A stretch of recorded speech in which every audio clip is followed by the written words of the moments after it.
국제 금값이 말씀하신 것처럼 사상 최고치입니다.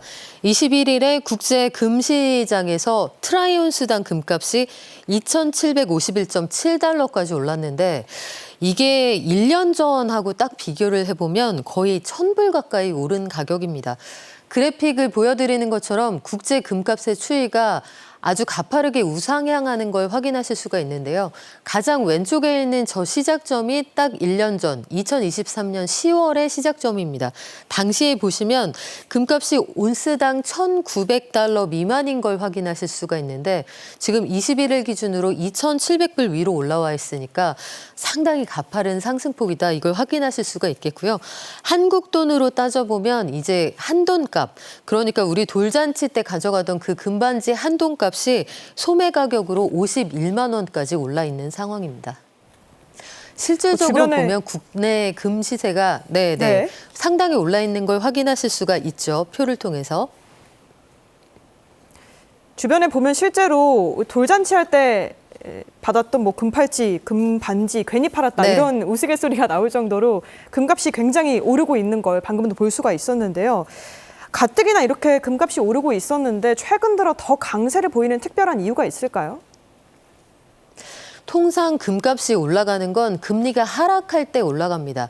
왜 그러냐면 금융시장에 그 현금을 묻어두었을 때 고이자면 사실 이자도 없고 배당도 없는 금을 굳이 사서 보관할 이유가 없거든요. 금은 보관하는 그 자체로도 비용이 들기 때문에 고금리 시기에는 금값이 그렇게 올라가지 않습니다. 하지만 금리가 떨어지기 시작하는데 때마침 경제 상황이 불안하다. 이렇게 되면 얘기가 완전히 달라집니다. 최근 들어서 국제 금융시장을 불안하게 하는 여러 가지 요소들이 있는데요. 대표적으로 보면 중동발 리스크가 있겠고 미국 대선이 정말 코앞으로 다가와 있는 상황인데 민주당 후보나 공화당 후보 둘 중에 누가 되느냐에 따라서 향후 국제금융시장이 요동칠 수 있다. 이런 전망이 나오다 보니 나의 자산 가치가 훼손되지 않는 상황에서 자산의 가치를 안전하게 저장할 수 있는 게 뭐가 있을까? 그 대안으로서 부상하는 게 금입니다. 그래서 인플레이션을 해지하면서 가치의 저장 기능도 있으면서 유사시의 환금성이 좋다. 이런 것들 때문에 사실은 각국의 중앙은행들이 금을 좀 사들이는 것도 한 요인이 되고요.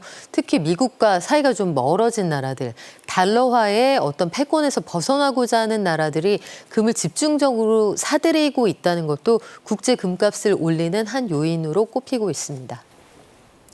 자, 그러면 많은 분들이 궁금해할 부분이 그럼 이 시점에서 금에 투자하는 것이 옳은 일인가?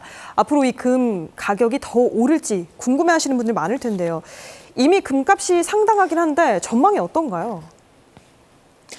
금값이 당분간은 조금 더 오를 수도 있겠습니다만 국제 그 시장에서 대체 자산에 대한 가격이라는 건 사실 하루하루 예단하기가 어렵거든요.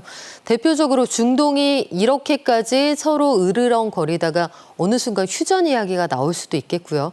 미국 대선이 정말 코앞이기 때문에 결과에 따라서는 증시가 확 살아나면서 시장의 돈들이 다시 증시로 몰려갈 수도 있습니다. 이런 상황들을 두루 좀 고려를 하셔야겠고 복합적으로 영향을 미친다는 여러 가지 변수들이 어떻게 움직이는지 좀 보셔야겠습니다. 그리고 또 한 가지 유념하셔야 되는 건 앵커께서 말씀하신 것처럼 금값이 이미 상당히 높다는 점인데 자산 시장에서 분산 투자라는 원칙을 절대 잊지 마시고요. 어느 하나가 많이 올랐다 그러면 싸게 사는 시점이 이미 지나갔기 때문에 그 자체로 리스크가 될 수가 있습니다. 일반적으로 그 많이 올랐다는 것만큼 큰 리스크가 없다. 이게 그 투자를 많이 하시는 분들이 따르는 격언인데 금값을 굳이 내가 투자를 하겠다 그러면 ETF 같은 것들로 좀 위험을 분산하시면서 실물보다는 금융 상품을 중심으로 투자하시는 걸 권해드리겠습니다. 네.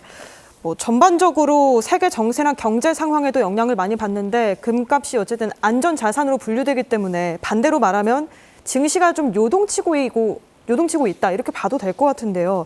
지금 현재 증시 상황은 어떤가요?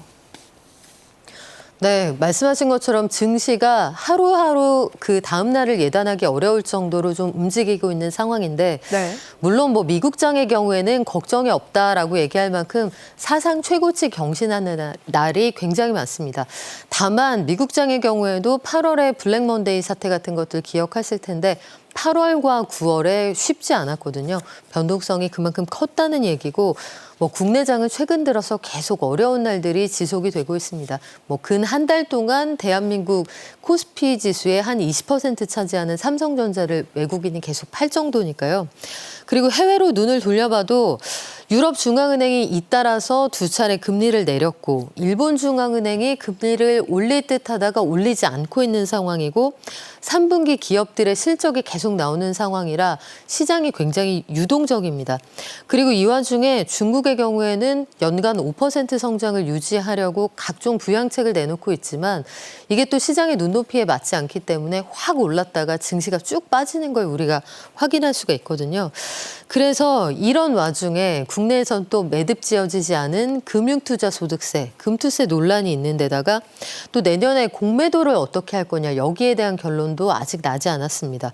또 부진한 국내 시장에 전반적으로 변동성을 키울 수 있는 요인이 굉장히 많은 상황이라 지금은 적극적으로 투자하시기에는 좀 조심하셔야 되는 그런 시기가 아닐까 생각을 하고 있습니다. 예. 앞서 평론가님께서 금 투자 자체에 대해서는 뭐 무조건 좋을 것이다 이렇게 예단할 수는 없지만 금 관련 ETF 정도로 눈을 돌려보면 어떨까 하고 제안을 주셨었는데 ETF가 뭐 주식처럼 거래도 되니까 편리하고요. 수익률도 요즘 좋은 흐름을 보이고 있다고요. 네, 그렇습니다. 금값이 올라갈 때 통상 ETF에 대한 관심이 올라가는데요. 2010년 그리고 2020년에도 ETF 쪽으로 자금 유입이 많았습니다. 최근 들어서도 마찬가지고요.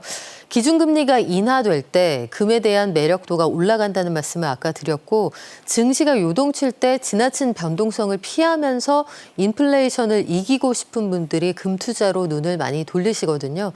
근데 이때 금반지나 금목걸이 같은 실물을 사게 되면 일단 여기에 국내 중심으로 말씀을 드리면 부가세가 10% 붙고 여러 가지 가공하는 데 들어가는 세공비가 붙습니다. 그러면 유통비용으로 일단 15% 정도가 금 중량에 추가되기 때문에 이런 방식보다는 ETF를 통해서 꾸준히 모아가시는 게 훨씬 더 현명한 방법이 되겠고요.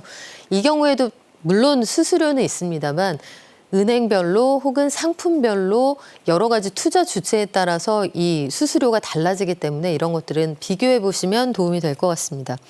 그리고 추가로 기준금리를 더 낮출 것으로 예상이 되는 상황이니까 그러면 향후에도 금 ETF는 매력도가 올라갈 수 있다는 점 말씀을 드리고요. 현재까지는 이 금 ETF의 수익률이 굉장히 괜찮습니다. 작년하고 올해 1년 사이에 어느 정도 금값이 올랐는지 보여드린 것처럼 이런 것들이 수익률에 고스란히 반영이 되고 있습니다.